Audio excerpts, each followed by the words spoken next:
welcome to my blog. As well as producing music myself, some of which you have just heard, I'm looking to review artists I've seen at gigs or highlight tracks, past or current, that I think have made or are making a material impact on the music we listen to today. So today I'm going to review Jack White at the Alexandra Palace in London on 2nd of November 2012. I was looking forward to this gig, as although I do not claim to be a devout fan, I certainly recognise that over the last 10 to 15 years, Jack has imprinted his style of music, being a key influence in the indie rock world. The credentials of Jack are far-reaching, and whether he likes it or not, he is the acceptable face of alternative music, where he built a broad range of listener through the success of the Elephant album, and in particular, the iconic song of Seven Nation Army. We had a great high-octane start, the hardest button to button from the Elephant album. The bass and drums of this song worked as a really good opener. Then he entered on stage, head down, strummed the guitar and skipping around as he played. A great start. And it was good to know that he was going to play more than just his new album. I have to be honest and say that the acoustics are not great at the Alley Palace, but his voice came over well with his banshee style when going up the octaves. The guitaring could get a little lost and even sound too grungy where you could hardly differentiate some of the notes, and also with his newer songs from the Blunderbuss album, which has more piano and slide guitar and kind of really got lost in the overall environment. He was working with a 7-piece band and with bass player. They were tight, they played a good mixture of old and new songs such as Hypnotise, Love with a Girl and Rock on Tour's Steady As She Goes.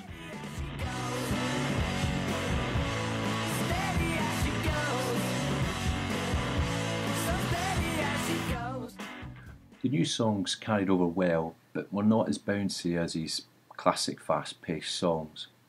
But they did infuse that indie style with more instruments, and it was good to provide, a bit more of a rounded show. And I suppose at nearly 40, you can't just keep coming up with the same old raw angst and shop music compared to a young 18-year-old. However, there were a couple of really good guitar tracks that had that old pedigree and blended well with the existing catalogue. 16 Saltines provided that real energy that you would expect, and Freedom at 121 was just more subtle but again very strong riff. I suppose probably a sign of maturity is that if you listen to the drums and that guitar, a little bit more dancey, a little bit more poppy, Jack's voice still gives it that edge to the song. Fitting nicely with the lead song from the album, I'm Shakin', which I had heard a few times before the gig and had got me intrigued with the guitars of indie meeting rhythm and blues. So from the guitar-based songs I've highlighted, there was certainly enough to encourage me to go out and buy the Blunderbuss album. Jack was very polite and talked only a few times. Indeed, you could argue that he came over a little shy. I was certainly immersed in the music, and the passion in the songs was resolute. I feel he probably needs the crowd to get him going, and the venue was not really going to help. And unfortunately our crowd was a typical London crowd. There was always a more stand back and see approach. I have been to a few gigs in London now, and it seems to be similar.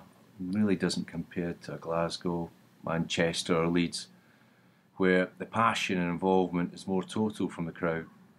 So it was all very polite and nice, but it just kind of lacked that atmosphere, and I think it would have been a more intimate venue would have worked better, especially for some of his new work, as it was obvious it became more alive and confident, physically moving around stage and playing older tracks and testing those sounds on the guitar when he was playing fast-paced, new wave songs, bashing hard down on the guitar.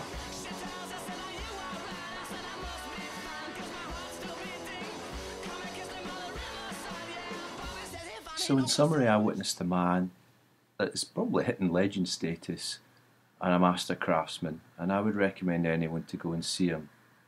But I think would be better in a smaller, highly charged venue. I take my hat off to him, as he could have just focused on his new material, but was happy to entertain the crowd and give a variety, and it did help you understand the range of music he has produced over time.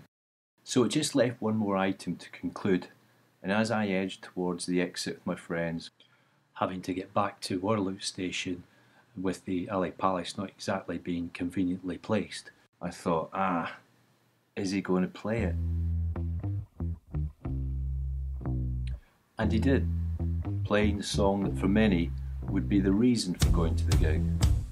And at last, the crowd reacted.